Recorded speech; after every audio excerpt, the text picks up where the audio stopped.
Hello everyone, Panda here, and welcome to another Nikke video. This time we're taking one last early look at D before she's finally released later today. I'll go over my first impressions, her skills, and some early theory crafting, and give my take on whether or not you should pull for her. And in the meantime, you can insert your own D joke here. So, onto my first impressions. Not to spoil anything, we do encounter her in the story, so nothing more than that. But the first time I saw her, I got focused. Real focused. On the one thing.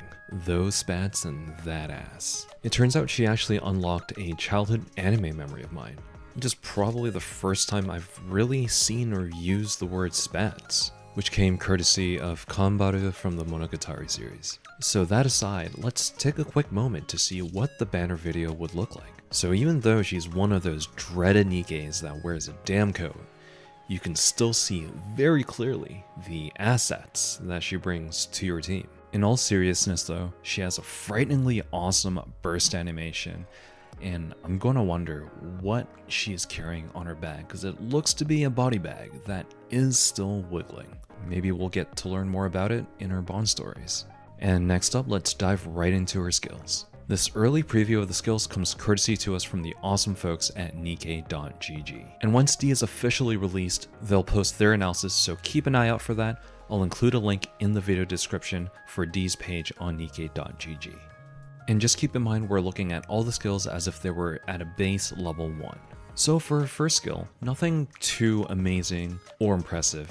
D essentially gets a one-time 12% lifesteal for 15 seconds, after which it's just a flat 2% onwards. And the other component of her skill 1 is increasing the amount of strong element damage.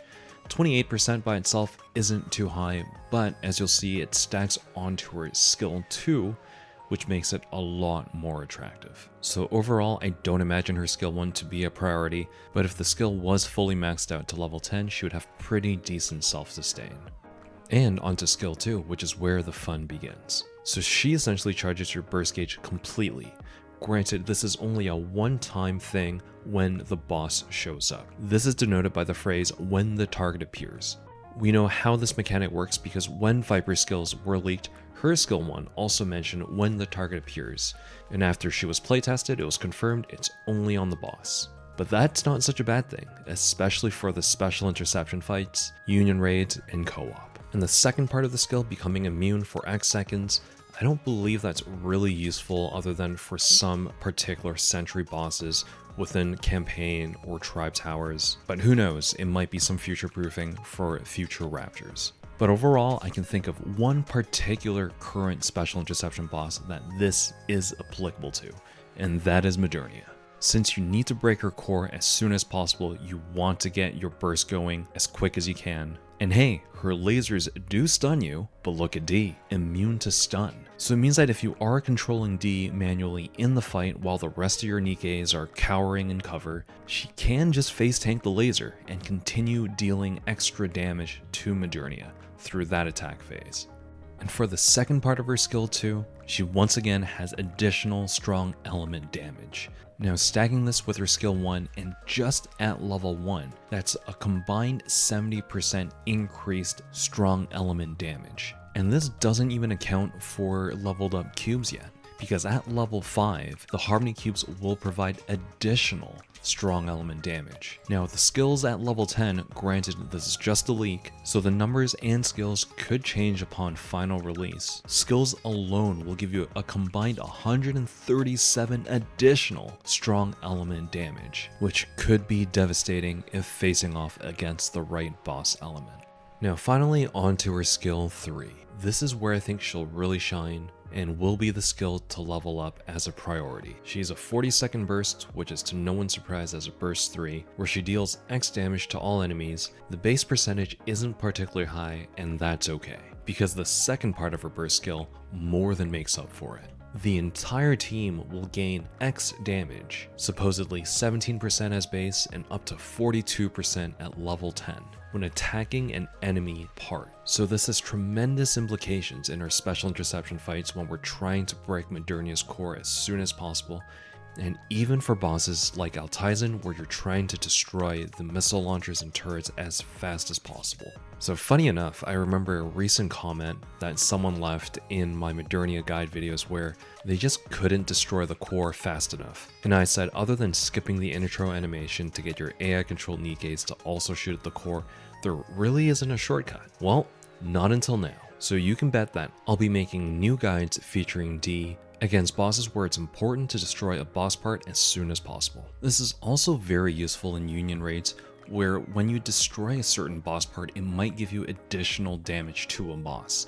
By including D as part of your team, it helps you boost that damage to climb those rankings. And for the last component of her burst skill, it seems to imply that as long as her skill immunity is triggered from skill 2, which would only happen once per boss fight, which allows you to focus fire on a particular target such as a boss part to help you get through those special interception bosses such as Modernia. So overall, her kit is built as a boss killer, especially for one that has boss parts. And as you saw in the banner video, it explicitly shows Modernia, of which D seems to be a tailor-made solution for. So the most important question, should you pull for her? So for me, I think it's quite obvious that I'm a little obsessed with her, so I will be pulling for her because sometimes waifu over meta. But for everyone else, if you are stuck on Modernia because of that stupid core, she is going to be your savior. But just keep in mind that through natural progression of getting better gear, you will eventually be able to beat Modernia without D. But if you're looking for that shortcut and you got the gems to burn, D is going to be the one for you. And for other players such as myself, which is getting into the late game, D shows a lot of potential here. First, she has a lot of skills geared towards elemental damage. When we're overloading our gear to T10 and trying to roll for different attributes, getting additional elemental damage might be really important because it'll stack on top of what D already provides. So for anyone in any union that is looking to climb rankings within co-op and union raids, D will be a must-have to stay competitive. And for PvP, D really isn't a good choice, other than if by chance your enemy has all of a weak element against your team, then she'll shine. Her skill 2 of instantly charging the burst gauge and becoming immune to stuns doesn't really apply here because there are no bosses in PvP, so that skill does not trigger ever. So in summary, if you're looking for a shortcut to Modernia, D is your girl, and if you want to stay competitive in union raids and co-op, D will be a must pull. Now, unrelated to D, but just based off the current pattern of new Nikke releases, I would not be surprised if there's a future banner for a character whose skills are geared for a different interception boss, such as one of our favorites, Gravedigger. Now, I don't think it's going to be a skill as OP as additional damage to interruption parts, because Helm already has a similar skill, and it's way too applicable to way too many bosses, such as now Lister. I'm just throwing a guess out there, but I would not be surprised if there was a Nikke who's able to reduce enemy movement speed, making all the interruption parts a little easier to shoot and track, especially on mobile. But that's just a theory, just a guess, maybe some wishful thinking as well for all our mobile gamers out there, but I have my fingers crossed for you guys. And that concludes my pre-release analysis on D. If you found this video helpful, I'd really appreciate it if you can drop a like and subscribe, and I'll be sure to include D in future special interception bosses to show all the different use cases she has. I wish you best of luck on your D pulls, and see y'all in the next one.